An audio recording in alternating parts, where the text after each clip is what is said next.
అందరికీ నమస్కారం। ఈరోజు సూలూరుపేట నియోజకవర్గం నాయుడుపేట టౌను కమ్మవారిపాలెం వినుమాల పొలాల్లో ఉన్నాం మనం।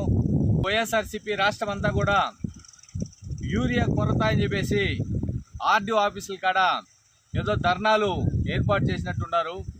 నేను ఒకటే చెప్తా ఉన్నా, జగన్మోహన్ రెడ్డికి అదేవిధంగా వైఎస్ఆర్సీపీ స్థానిక మాజీ ఎమ్మెల్యే ఇలివేటి సంజీవ్ అన్నకు ఒకటే చెప్తా ఉన్నా, యూరియా ఇప్పుడు ఏం అవసరం అని చెప్పి అడుగుతా ఉన్నాం।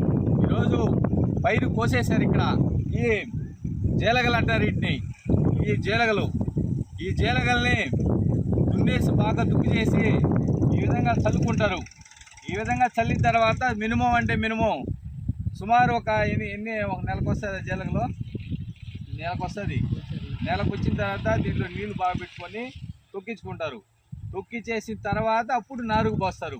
అంటే సుమారు 3 నెలలు వ్యవధి పెద్దోరు కారంటారు మాకు ఇక్కడ 3 నెలలు వ్యవధి సంజీవ్ అన్న, అదేవిధంగా జగన్ రెడ్డి। ఇప్పుడు యూరియా కొరత మీద మీరు చేసే ధర్నా రైతులు కూడా మిమ్మల్ని అసహించుకుంటూ ఉన్నారు।